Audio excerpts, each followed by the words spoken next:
Welcome, everybody, to the Sales Unscripted podcast. I'm one of your co-hosts, Bryan Neal. And I'm Margaret Henney. We're glad that you're here every week for a somewhat new podcast, but we're getting a lot of action. For your listening enjoyment. Paying attention. And we did figure, we've been talking about this, that our Sales Unscripted podcast Sup, which is just fantastic. We like that a lot. We're glad that you're here. Tell all your friends, would you? Like tag you, like, because Margaret, you do better than I do. I know this is annoying. Start posting on LinkedIn. I know. I'm in a rut. I'm in a I'm just coming clean. I'm in a LinkedIn rut. I'm a huge proponent. I teach it. I talk about it all the time. I'm in a rut because I'm starting to have vibes that I had in other socials as the world changed, and it's not lifting me up.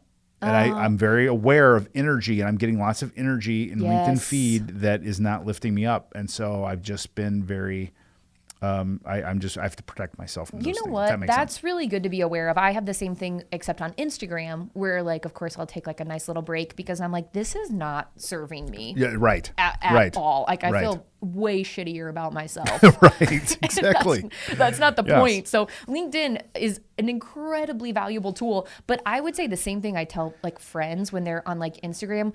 I'm like, cleanse it, baby. Right. If there are people or businesses or things that you follow, just unfollow them. That's like not a big deal. Yes. Like, it's not going to tell them about it. Okay. Yes. Right. So, tailor it towards, whatever you need to do to still feel good and have that great resource available to you. No doubt. Easier said than done. Such a great tool. Well, it's a great tool for selling. Yes. Great tool for sharing, connecting, and then it's a great tool to learn from too. So I'm trying to be, very open to that. And then also thinking about, I'm just like thinking about what I want to be sharing myself, even like, okay, am I coming across like that? I shouldn't worry about all this stuff, but I'm in that road. So anyway, that's a long way around that you do a great job of promoting our show. Well, I try to. Because I'm so proud of it and I love it so much. So we do get lots of of course, there's always gonna be people that like, you two are idiots, or that's fine. You two are idiots. My coach tells me it's the 10-80-10 rule. He's like, 10 people are gonna absolutely like love you. They'd follow you off a cliff. Yeah. 80% are gonna think you're pretty cool. 10% are gonna think you're a complete idiot no matter what you say. So that bottom, they won't follow you off the cliff. They'll just push you off the cliff. Totally, exactly. Sweet. Which is fine. Yeah. So that's fun. But tell all your friends, please, if you would. We're trying to grow this show up and get the right people, get our kind of people around. And we got some really cool stuff. We've got great little, Margaret's in marketing. I'm in sales. She's a female. Are you female? I shouldn't gender assume here. I am a female. Okay. Yes. Do you identify? I'm a male. I do identify as a female. And you're a millennial, and I'm a Gen Xer. We got lots to love. We've got some. It's a good variety here. It is. We try to mix it up. So we try to have fun. So you were mentioning my life before we started. Yes. We're doing a lot right now. We are doing. We'll do a catch up here because I haven't seen you in a hot minute. I came in and I was like, chatting with your team and your wife, like, everything has changed. Everything's changed. What's going on? What happens that quick? So we got all sorts of things. So we got the team expanded at Blind Zebra. So we just started our ninth person. We've gone from one person, me, to 9 people, and plus a site advisor in about 2 years, which is really, really great. That's what you do when you grow and scale a company. And Steph's in charge of that. My wife, who's our CEO, and she's blowing the thing up, and it's awesome. Yay, Steph. And then we're moving. So we bought a house, beautiful house, gorgeous house in a really nice neighborhood. We're so excited. And then we are selling our house, and then we are also moving the building. We're moving offices. The company. We're moving that, and we bought a whole bunch of furniture that we have to also move this week.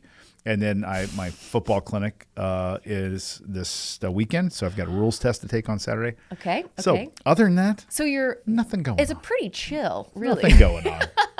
And we just said, brand new. So anyway. Damn, dude. Okay, well, what I'm really excited about, too, does that mean that we're going to have a different background? Or, like, we're going to set up in a different Similar studio? background. We're going to have probably a more studio. This is a pretty cool studio as it is, but we're going to have a more studio in the new place. And won't be active until probably January. It'll be a little bit. But it's going to be a little more, probably not the Amazon $10 do-it-yourself lighting kit. Yeah. Maybe a little bit more LED-ish. Pretty good. They're pretty good. No, that's nice. It does what it does. As long as it makes me look tan still. I think that's the camera. That's all I care about. No, it's not. It's you. I'm sorry. I didn't mean that. Yeah, it's the camera. No, it's the camera. So. Isn't that interesting? What is it about tanning? I don't know. No, but seriously, I want to know this. So I geek out on TV. I told you I don't watch I don't binge watch shows. You asked me if I watched Ted Lasso. I don't. I wish I did. I don't. It's just not my deal. I watch like Discovery and things like that. It's like all about learning science. I'm so intrigued. Discovery. Well, no, I'm a nerd. I'm a dork.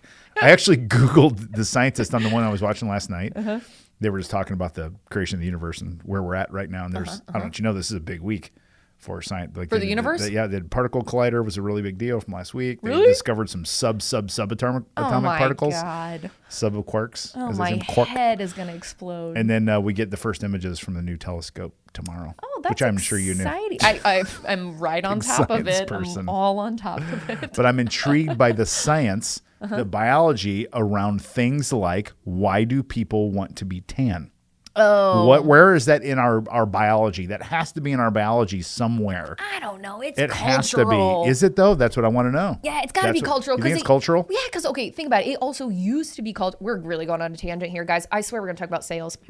All right, so it used to be that people wanted to have like lighter skin, right? Because it meant you weren't like a serf, like working outside or whatever. Right. You had like a higher a job, whatever, blah, blah, blah. Yeah. And then, that system went away or continues to go away. Yeah. And I don't know why the tan then became popular, but then you'll go to other places, you'll go to Asia, and they love having like very like light skin. They like umbrellas. Yes. They'll even put bleach in their in their lotions and washes. And I'm like, y'all, interesting. No. So it depends where you are in the world too. Totally cultural. So some people want like lighter skin. Yeah. So that's so Lord knows why. I'm so intrigued by I don't know. It's crazy. So, all right. We're all over the place. Well, we're not. We're unscripted. I know. That's part of the deal.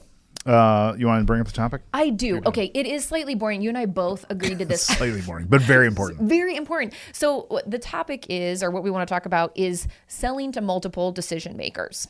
It's not sexy. Nobody likes thinking about it, but name me a time in today's world that you're not selling to multiple decision makers for the most part. Never. Right? Never. Never. It is just not happening, and it is a struggle always. Yep. And it's because you're like, hey, you probably have a champion that you're first talking to or a first point of contact, and you might even think that they're the decision maker, and then you get like to the end of the conversation, they're like, I'm not actually the one pulling the purse strings here, and you're like, oh my God, what are we doing? Which is fine. That's a good face. Where you framed your face with your finger. This is that's really fun. That, or like, have you ever heard of the surrender cobra? No, is that what that is? The in surrender sports? cobra? Yes, when like the sports teams. Yeah. You see them in the fans and they're like devastated. It's called the surrender cobra. So that's what I do when I'm like, that's funny. Oh no, you do that? That's very funny. You're not the person, which is fine because they're probably an influencer or they're going to be an end user. That's all right. You can catapult that to a good place. But ultimately, you got to get the guy or the gal or the multiple who are going to say yay or nay. Yeah. You got to get their buy-in. So how do you go, from one person to the other? What's your theory? Like, do you say, are you not talking to anybody until you get to the decision maker? No, that's good. Like, I don't. So I'm going to offer a different way to. This is a phrase that we actually at our firm and with our clients teach people to erase from their lingo. Oh, yeah. And that is the word decision maker. Oh. That there is no such thing. If you just surrender to that alone. Like using like a dirty word or something? Kind of. Yeah. I mean, you've used dirty words in the past. That's why we have an explicit rating for SUP, which we're proud of. There is, if you just first change in both thought and in language is to never, ever, ever, ever again think of the words decision maker. You're on a new path. Okay, you're blowing my mind. Tell me what you say instead then. Decision process. Okay. It's always decision process. Okay, what's your decision process look like? Yes, always. There's a process. And you don't even have to say decision process. You have to say things like, so from here, this is our first meeting. So we've got a process we're going to walk through. Okay. I'd love to hear from you. I would be talking to you as a customer. Yep. So from here, if I, provide you some potential what engagements would look like, the economic stuff, what's the process on your side? What all happens? Who's involved? Just take me through the whole process. Okay. You'll say things like, well, so I'll be the first, decider here, and I'll submit my suggestion to our senior leadership team. Okay. And they will get together and they'll decide, and they'll give me a yes or a no or maybe, and we'll come back and it'll work that way. I'm like, cool. How often do they meet? Well, they meet once a month. It's a process. And there are multiple people in the process. Always. You know what? I do. I'm sorry. That face was not a bad face. This was my thinking face. I'm literally scratching my head. I love it because it gives a validation to everyone that's a part of that process Always. because their role is important no matter where they fall in it. Because I'll tell you what always kind of rubbed me the wrong way is when you might be talking to someone and then you say, who is the decision maker there? Who's going to be making that decision? It really kind of makes the person that you're talking to at that moment feel maybe kind of belittled or like they don't matter, but really their role is important. They're going to be a champion or an end user, or they're going to be an influencer. So they are a part of that decision-making process. Yes. And it's really probably not one person who's saying go or no go. Never. It's like multiple coming together. Never. Right, It's I never like one it. person. If you, I'm absolute, and absolute's a very scary thing to go always and never. Yeah. I'm a never and an always on this one. It's always multiple people. It's never one person. Yeah. Ever, ever, ever. It's never one person. Even if it's the manager or director or whatever, a lot of times, they'll say too, like if they're good at their job, they'll be like, hey, I want buy-in from my Totally. team. Absolutely. To say that they want this, they'll use this, depending upon what you're selling, right? Yep. That they say yes on their side. Because the last thing I want to do is buy into something that my team is a non-starter for Correct. them. So That's a great example. Co-video is a great example. Totally. You could say, well, I sold it to the VP. I sold it to the decision maker. If the people don't use it, it's not going to stick around. Exactly. And if they can't get their buy-in or their excitement. No. You know what? Okay, speaking of co-video, I will use, so one thing that I use as kind of a little secret tactic when you're bringing in other people who are part of the decision-making process, not decision makers. Yes. So thank you.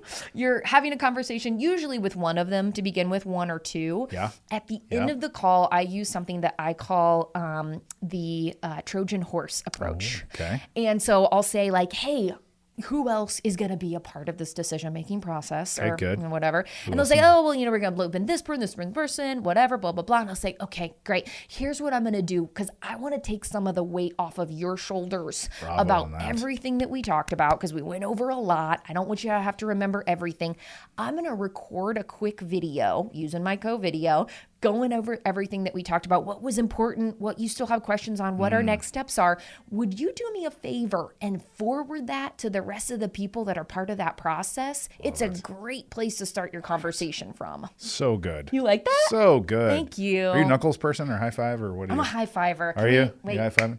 Because Stephanie she hates high fives. Do you know that I know this because I forced her into a high five once, and she did it reluctantly. It's the worst high five I've ever had because she's so bad. She doesn't know it's how to not do her it. fault. She It's just like hated timing it. a little bit. I was like, yeah, and she was like, I hate this, and I was like, oh my god, I'm so sorry. That's a fun fact about our CEO and my wife. Don't try to get her to high five. She won't do so it. So funny, and she's very rah-rah. She's a cheerleader from us. Oh, she's a hugger too. So now I hug her Huge. instead, or yes. Whatever. That is really great, Margaret. So I would take what Margaret just said and do that. It's phenomenal. Do it with co-video.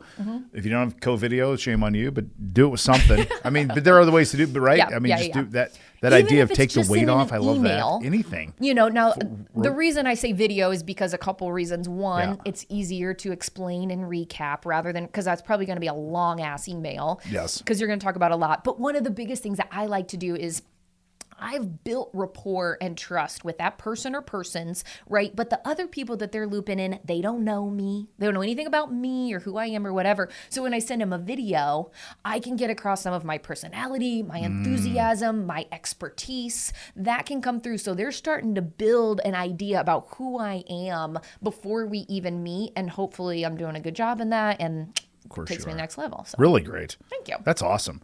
And let's see, how do I do this?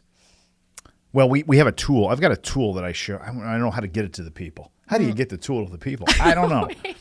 I don't know. Comment on this or something. I'll skip to it. I don't know. But then we'll get like 5,000 people asking for this tool. Yeah. There's a tool that I use to help people plot the multiple people that are involved in the process in degrees of authority and influence, because all people have a different level of authority, a different level of influence.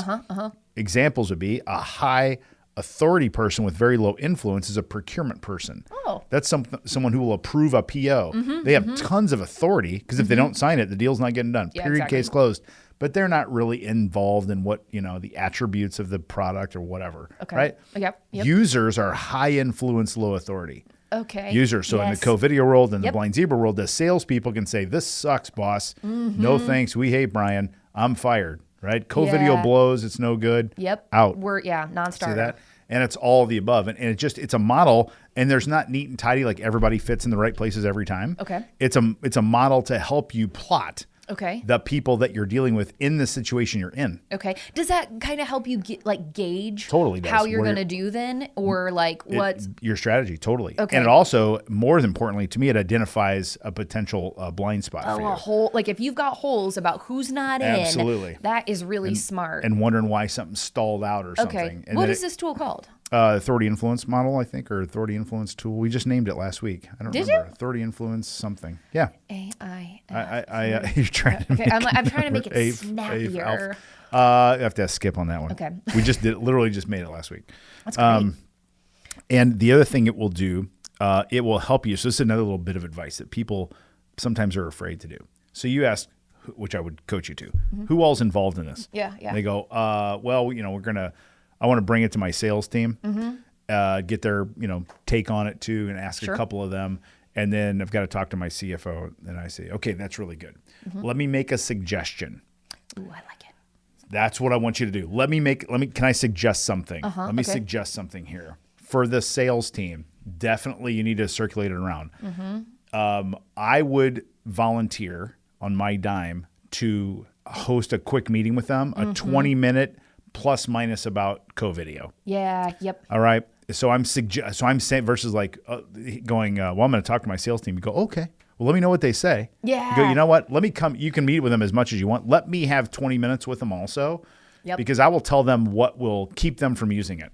Yes. I will tell them the stuff that's going to rise up that they're going to hate about it that would keep it. And then I'm the bad person. Totally. It's not you. That's not your job. That's my job. Well, and then honestly, as someone who manages people too, if someone is offering to take something off my plate, I'm like, always, bada bing, let's go. I ain't got time for this shit always. Anyway. So Totally. if someone says that they'll take something off my plate, I'm like, boom, I don't even have to explain it to them. You do it. And then we'll have a conversation, like a wrap up conversation afterwards. Yes.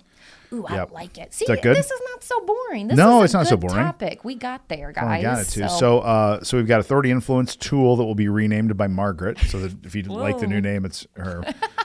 Which I know you'll name it well. And then just don't ever think or say decision maker anymore. Just scratch it away. And I know people's like, well, that's what my boss says. I mean, just don't. Decision making process. This is decision process. It's just process. You can even go generic, just a process. What is it? What is it like from here on your side? Yeah. What all happens next? Yep. Who is involved? The people are in the process. I like it. That's where you go. You good on that? Bang, I'm good Good on one. that. That was a good, boring topic. We spiced it up, didn't we? As always. Okay, that's it. All right, see you guys. Bye. Bye.